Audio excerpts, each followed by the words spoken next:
Student, please subscribe my channel and push bell icon. By this, give respect to your Jai sir.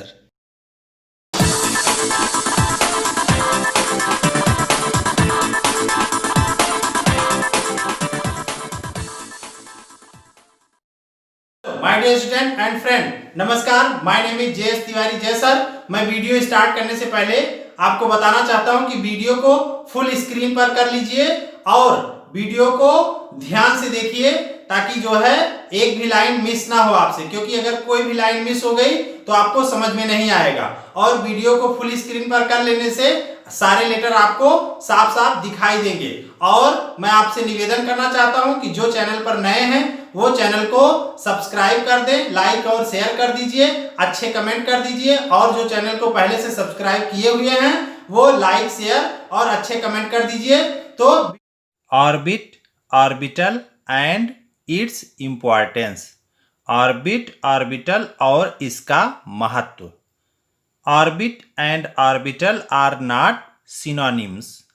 Orbit और orbitals ये समानार्थक नहीं है। देखने में और बोलने में लग रहा कि जैसे दोनों में समानता होगी, लेकिन इन दोनों में कोई समानता नहीं है, इन दोनों में बहुत अंतर है।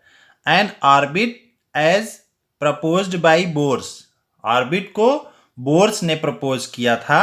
इज ए सर्कुलर पाथ, और बताया था कि ये सर्कुलर पाथ है अराउंड द न्यूक्लियस। न्यूक्लियस के चारों ओर ये सर्कुलर पाथ है। इन विच एन इलेक्ट्रॉन मूव, जिसमें इलेक्ट्रॉन मूव करते हैं। जैसा आप पहले से जानते हैं कि ये जो है सर्कुलर पाथ है और इसमें इलेक्ट्रॉन मूव करते हैं। ये ऑर्बिट्स है। इसको बोर्स ने प्रपोज किया था। इसमें इलेक्ट्रॉन ऐसे घूमते रहते हैं। Okay, around the nucleus in which electron move. A precise description of this path of the electron is impossible according to Heisenberg uncertainty principle. Heisenberg uncertainty principle के अनुसार a precise description of this path, इसका सही जो है description की nucleus के चारों ओर जो है ये इस तरह से ऑर्बिट्स पाए जाते हैं, इनके बारे में कहना सही ये बिल्कुल असंभव होगा। माने जब हाइजेनबर्ग अनसर्टेनिटी प्रिंसिपल आ गई तो उसके बाद में ये रूल के बाद में ये बात गलत हो गई कि न्यूक्लियस के चारों ओर ये फिक्स्ड ऑर्बिट होता है। तो वही यहाँ लिखा है कि precise description of this path, इस पाथ का सही description of the electron is impossible, ये असंभव है कि इलेक्ट्रॉन का इस तरह से पाथ होता है। क्यों? क्योंकि according to Heisenberg uncertainty principle ये पाथ संभव ही नहीं है। Okay, Bohr's orbits therefore have no real meaning. Bohr's orbit का कोई वास्तव में मीनिंग ही नहीं रह जाता है हाइजेनबर्ग अनसर्टेनिटी प्रिंसिपल आने के बाद। एंड देयर एग्जिस्टेंस, और इसका पाया जाना ये बिल्कुल गलत है। Can never be demonstrated experimentally, इसको प्रयोग के आधार पर भी नहीं डिमॉन्स्ट्रेट किया जा सकता है, इसलिए ये रॉन्ग हो गया, गलत हो गया। N atomic orbital on the other hand, जबकि दूसरे तरफ देखा जाए एटॉमिक ऑर्बिटल्स के बारे में, is a quantum mechanical concept. तो एटॉमिक ऑर्बिटल के बारे में क्वांटम मैकेनिकल कॉन्सेप्ट क्या कहता है? And refers to the one electron wave function. तो ये बता दिया कि वन इलेक्ट्रॉन वेव फंक्शन होता है जो कि साई है इन एन एटम। एटम में साई होता है जो इलेक्ट्रॉन का वेव फंक्शन है, जो इलेक्ट्रॉन की सारी जानकारी रखता है।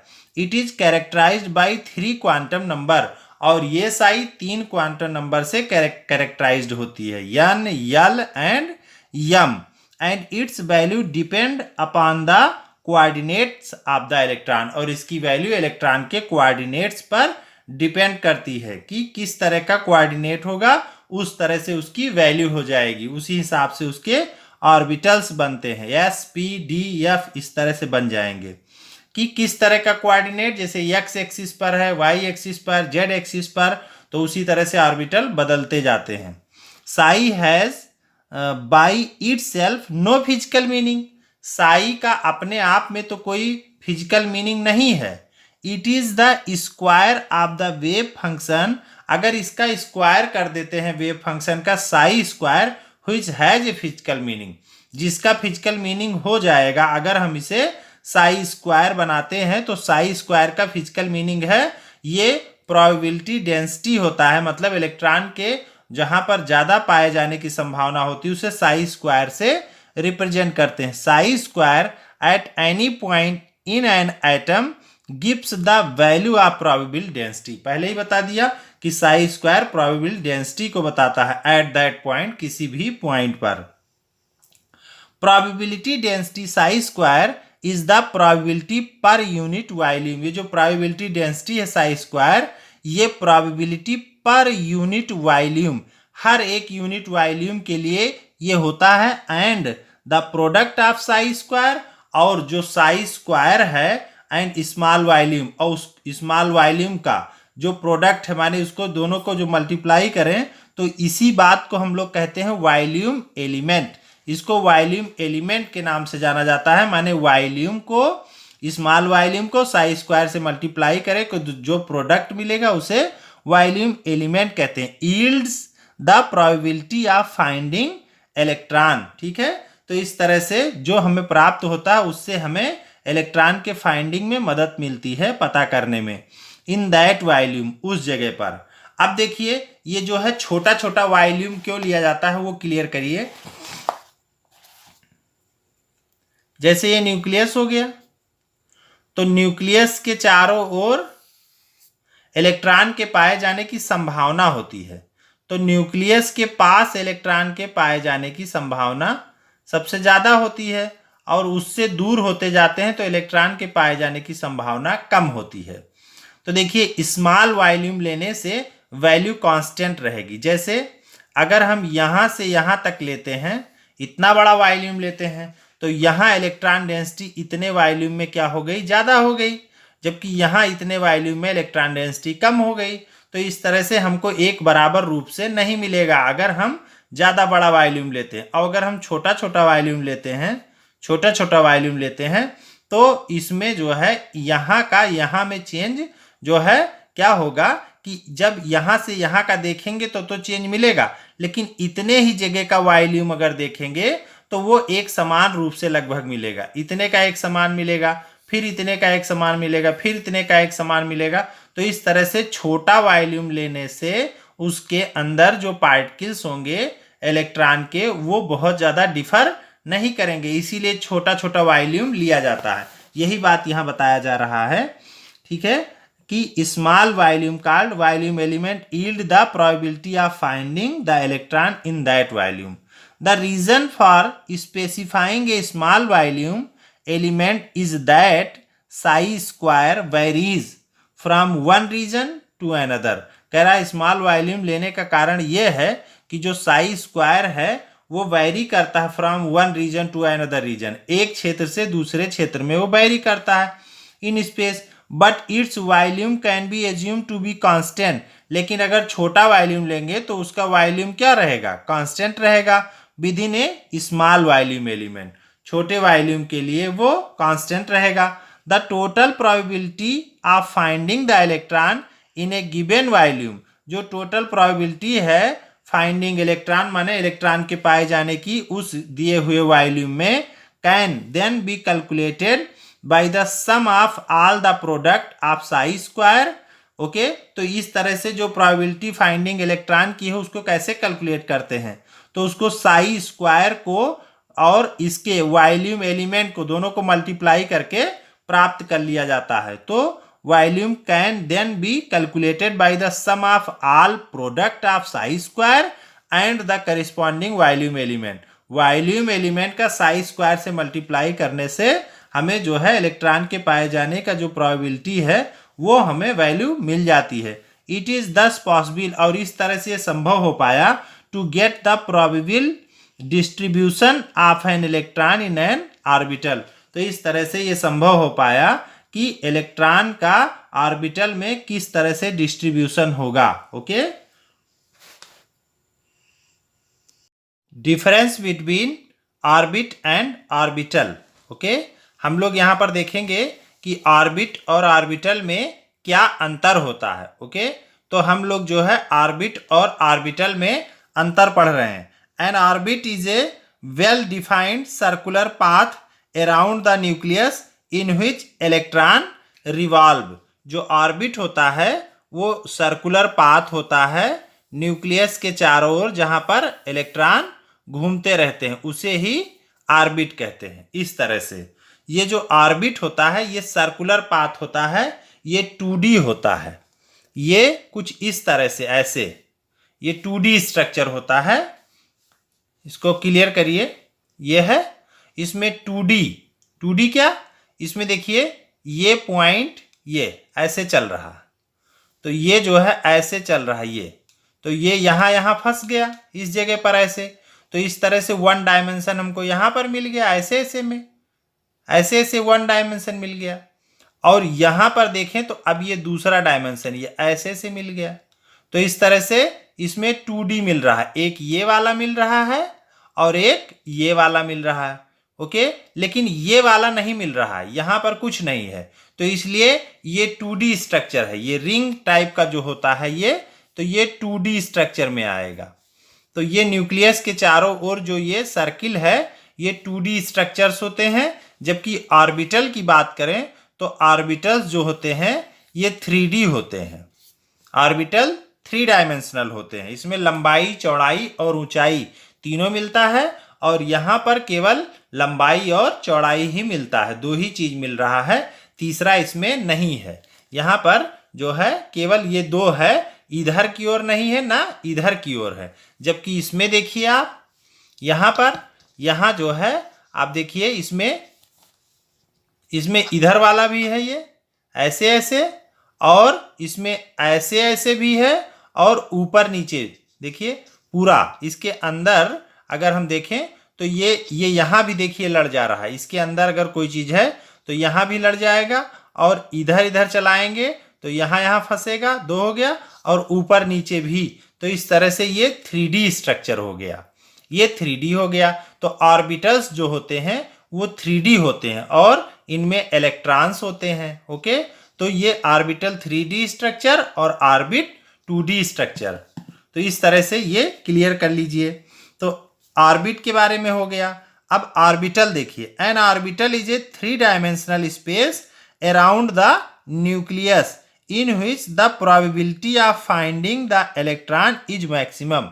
ऑर्बिटल के अंदर इलेक्ट्रॉन के पाए जाने की संभावना सबसे अधिक होती है, क्योंकि जो इलेक्ट्रॉन होते हैं वो ऑर्बिटल्स में ही पाए जाते हैं। तो ये 3D स्ट्रक्चर होता है, न्यूक्लियस के चारों ओर ये 3D स्ट्रक्चर होता है। जैसे यस ऑर्बिटल, यस ऑर्बिटल,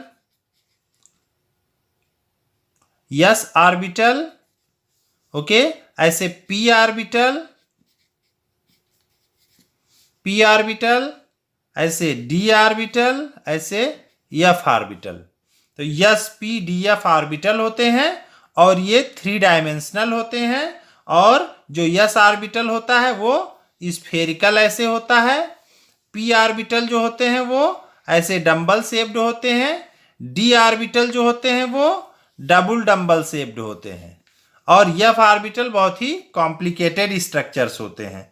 और ये सारे 3D होते हैं, सब तरफ इनका होता है। ओके, तो इस तरह से ये इनका एक एक अंतर आपको पता चल गया। दूसरा है all orbits are suppose to be circular and disc like. ये सभी ऑर्बिट जो है सर्कुलर हैं और ये डिस्क लाइक, तस्तरी की तरह होते हैं। ओके, और ऑर्बिटल में different orbital have different shape. यहां आप देखिए सभी ऑर्बिटल के शेप क्या हैं, अलग अलग हैं। S P and D orbital are spherical, dumbbell and double dumbbell, ये मैं पहले ही बता दिया रेस्पेक्टिवली। तो इस तरह से ये अंतर आप देख रहे हैं। Orbits have no directional character, यहां पर कोई डायरेक्शन नहीं बन रहा है, किस तरह का डायरेक्शन होगा, जबकि यहां पर डायरेक्शनल बन रहा है। कैसे, पी एक्स, एक्स एक्सिस पर, पी एक्स जो है ये एक्स एक्सिस पर बन रहा है, ऐसे पी वाई वाई एक्सिस पर बन रहा, तो ये डायरेक्शनल हुआ नहीं हुआ। तो पी एक्स, पी वाई, ऐसे पी जेड जेड डायरेक्शन में बन गया, जबकि यहां पर ऑर्बिट में ऐसा कोई डायरेक्शन नहीं है। उसके बाद if n is the number of orbit, maximum number of electron in it may be 2n square. जैसा आप बोरबरी के रूल से जानते हैं कि ऑर्बिट में जो इलेक्ट्रॉन होते हैं वो 2n स्क्वायर होते हैं। हर ऑर्बिट में इलेक्ट्रॉन 2n स्क्वायर होते हैं। यहां पर पहले के लिए लेंगे तो क्या आ जाएगा 2 इलेक्ट्रॉन, दूसरे के लिए यहां पर 2 ले लेंगे तो क्या आ जाएगा 8 इलेक्ट्रॉन। तो इस तरह से पहली ऑर्बिट में 2 इलेक्ट्रॉन, दूसरे ऑर्बिट में 8 इलेक्ट्रॉन, और इस तरह से यहां क्लियर हो गया आपका कि 2, 8, 18, 32 ऐसे ये बढ़ता चला जाएगा। जबकि ऑर्बिटल में, किसी भी ऑर्बिटल में 2 ही इलेक्ट्रॉन होते हैं, किसी भी ऑर्बिटल में 2 इलेक्ट्रॉन से ज्यादा नहीं हो सकते हैं। तो N orbital can accommodate at the maximum 2 electron of the opposite spin, लेकिन उनकी स्पिन अपोजिट होती है। नेक्स्ट पॉइंट है the concept of the orbit is against the wave number of electron and Heisenberg uncertainty principal. तो ये जो है इसके वेव नेचर को कैंसिल करता है, हाइजेनबर्ग अनसर्टेनिटी प्रिंसिपल को नहीं मानता है। ऑर्बिटल की बात करें तो ऑर्बिटल में ऑर्बिटल वेव नेचर को देखता है और हाइजेनबर्ग अनसर्टेनिटी प्रिंसिपल को भी ये मानता है। तो वही चीज यहां पर है कि the concept of orbital is in accordance with the wave nature of electron and Heisenberg uncertainty principal को ये मानता है।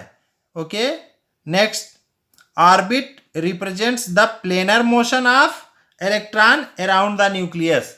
जो ऑर्बिट्स है वो केवल एक प्लेन में इस तरह से ऐसे बताता है कि इलेक्ट्रॉन ऐसे ऐसे केवल घूमते हैं इसमें, जबकि यहां पर क्या बताता है ऑर्बिटल में इलेक्ट्रॉन ऐसे बताता है कि इलेक्ट्रॉन ऐसे इस तरह से 3D में घूमेंगे, इलेक्ट्रॉन 3D में घूमेंगे, और यहां पर ये केवल प्लेनर बताता है।